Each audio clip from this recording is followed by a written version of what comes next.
Hello, my name is William James. Welcome back to the Bald Book Geek. I am the host of this show. How are all of you? So, all of my links are downstairs, and every information, everything you need to know is there too. Books. What books have I been reading? As you can see, there's a nice little stack here, and there's a couple of ebooks too, so let's get into it.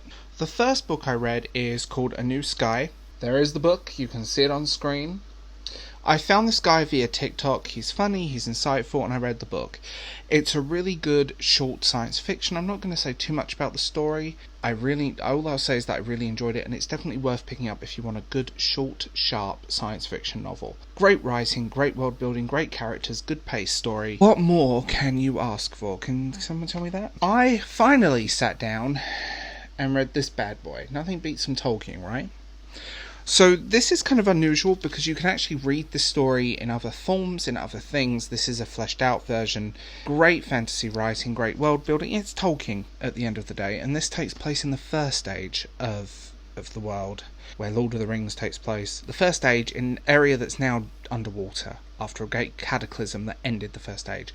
This is epic and big and stirring and has all the poignance and power that Tolkien's work has, and that's something that I genuinely love. So yes, if you are a Tolkien fan, I would recommend these, but you can read these in other forms, in other things. It's not necessarily, you don't actually have to read this novel, but if you want something stirring and big, please read this novel. And I suddenly realised how rude stirring and big sounds. Oh dear. Anyway, The Seed of Cain. Now this was sent to me by Titan. Now I read the first in this, called The Record Keeper, and this is more of the same, this kind of dark, dystopian, well-handled sci-fi that just really does blur that lines. It's tense and it's interesting, it gets under your skin, and you genuinely care about these characters and kind of this weird dystopian world that they're living in. This is dark and will take you on a very dark journey, and I will recommend The Record Keepers just because it's one of my favourite books. I don't think the sequel is as strong, so I will say that, but it's still worth reading, still a great read, still enjoyable, still that great characterisation that this writer has. It's so refreshing to find. Another one from Titan, Wayward. Nothing beats kind of a dark, magical realism slash horror slash many things that this is kind of genre blurring. Not my favourite. A grandchild of the High Sorceress is nothing but trouble. Society of Gifted Sorcerers. She trains, she is more unrelatable. But the chunk in the middle felt really slow, and I don't know why. Yet I still loved it, and I'm looking forward to more from this writer.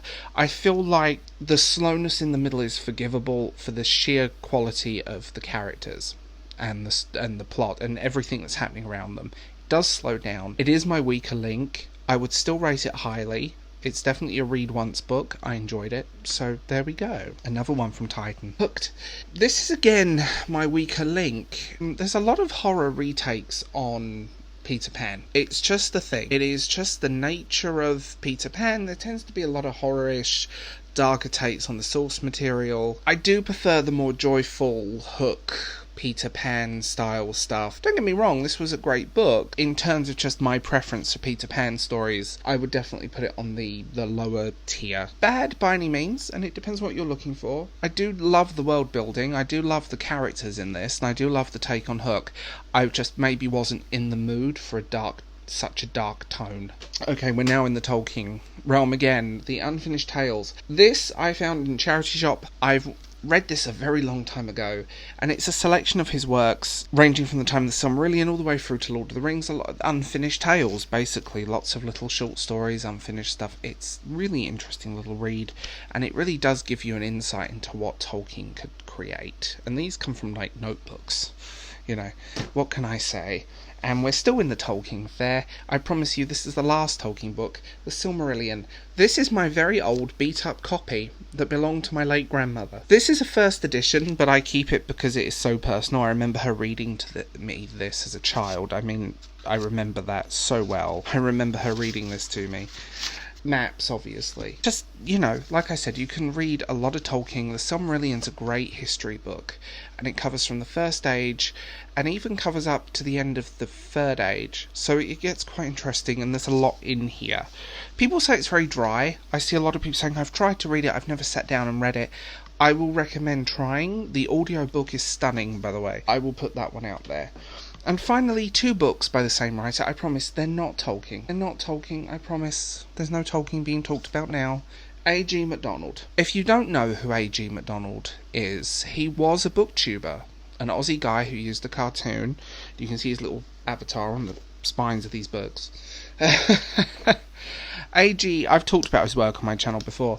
He took time off from booktube, and I don't blame him. Has come back remastering public domain movies and writing crime and doing true crime stuff, and it's phenomenal. Please, even my mother is reading his work. These are books 3 and 4.